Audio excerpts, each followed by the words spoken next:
কেমন আছেন দর্শক? আশা করি ভালো আছেন। মাশাআল্লাহ, আপনাদের দোয়া ভালোবাসায় আমিও ভালো আছি। চলে আসলাম আবারও সেই ঐতিহাসিক রাজশাহী বিভাগের মধ্যে সর্বোচ্চ বৃহত্তর গবাদি পশুর হাট রাজশাহী স্থিত। আর আপনারা সকলে জানেন এই হাটটি মূলত বসে সপ্তাহে 2 দিন, রবিবার এবং বুধবার।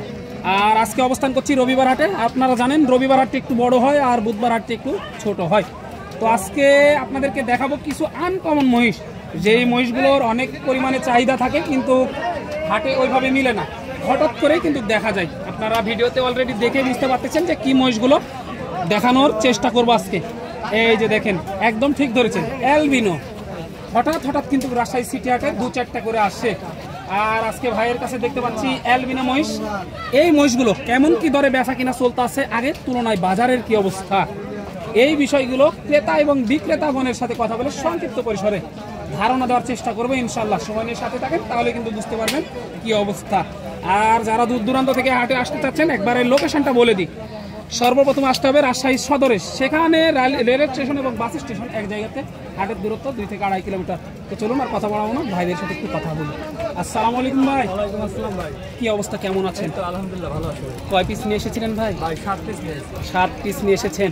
এই অ্যালবিনো মহিষ তো ভাই হঠাৎ দেখা যায়, এগুলো কি এই আরো আছে আপনার বাসায়? জি ভাই, আরো 10টা আছে। আরো 10টা আছে। আমি খামারি লালন পালন করা হচ্ছে ভাই। লালন পালন করা হচ্ছে, মাশাআল্লাহ।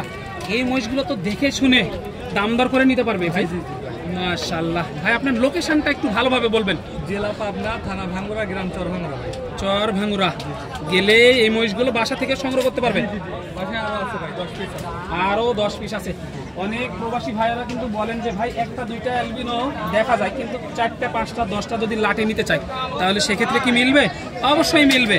ভাইয়ের ঠিকানাটা দিয়ে দিয়েছি, অবশ্যই নাম্বারটা নিব এবং বড় করে ভিডিওর উপরে দেওয়া থাকবে ইনশাল্লাহ। আপনারা ফোন দিয়ে ভিডিওটা ভালো লাগলে মালগুলো সংগ্রহ করতে পারবেন। তো চলুন একটু সংক্ষেপে 1-2টা করে এগুলোর দাম জানি, তাহলে আইডিয়া আপনাদের চলে আসবে। ভাই কোন সাইড থেকে দেখাবেন? এই পাশ থেকে দেখাবেন। এই যে মাশাআল্লাহ, এগুলো কি জোড়ায় বিক্রি হয় নাকি সিঙ্গেল? কেউ যদি নেয় সিঙ্গেলও নিতে পারবে, কেউ যদি চায় জোড়ায় নিতে পারবে। যাই যেভাবে নিবে দেওয়া যাবে ইনশাল্লাহ, দেওয়া যাবে। এই যে এক করে আমরা দাম জানি, যেহেতু এগুলো আনকমন মহিষ। এই যে দেখেন, একেবারে অ্যালবিনো, মাশাআল্লাহ, ডাবল বডির অ্যালবিনো। ভাই জি ভাই, কেমন চা হচ্ছে সিরিয়ালে প্রথমে? 1,30,000 টাকা পার পিস চাচ্ছে। 1,30,000 টাকা পার পিস চা হচ্ছে। এগুলোর আনুমানিক ওজন কেমন হতে পারে বলতে পারবেন? এটা ভাই কি কতগুলো 3.5 মণ আছে, 4 মণ আছে। পালার উপযোগী, পালনের উপযোগী মহিষগুলো, কিন্তু ওজনে আসলে হবে না, তাই কিনা ভাই? ওজনে এগুলো আসবে না।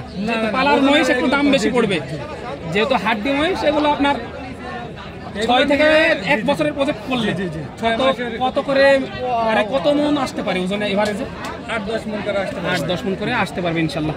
1,30,000 টাকা চাওয়া দাম। বয়স হয়েছে কি ভাই? না ভাই, বয়স হয় নাই, এখনো হয় নাই। তো সর্বশেষ কেমন দাম পাইলেন আজকের বাজারে? এটা 1,10,000 টাকা পার পিস বলতেছে। 1,10,000 টাকা পার পিস বলে। কেমন হলে ছাড়ার টার্গেট দিতেছেন? এটা 25 হলে ছাড়বো ভাই। 25 হলে ছাড়বেন। এই যে 1,25,000 দেখেন, চামড়াগুলো দেখেন, চামচটা একেবারে টিস্যু। এগুলো নিয়ে যায় বাচ্চা না? এই যে বাচ্চা, একদম বাচ্চা, পরিচর্যা করতে হবে। বিক্রি করতে পারবে, কুরবানি বিক্রি করতে পারবে, যখন মন চাই বিক্রি করতে পারবে। এই সিরিয়ালে 2 নাম্বার দেখেন, সিংগুলো দেখেন মাশাআল্লাহ। এটা কেমন চাচ্ছেন ভাই? গোলাপি। এটা ভাই 20,000 টাকা যাচ্ছে। 20,000। এই যে 1,20,000 চাওয়া দাম। এটা কেমন পাইছেন ভাই? ভাই একজন এক রকম বলে, হাটের ব্যাপার বুঝে নিতে। হাটের ব্যাপার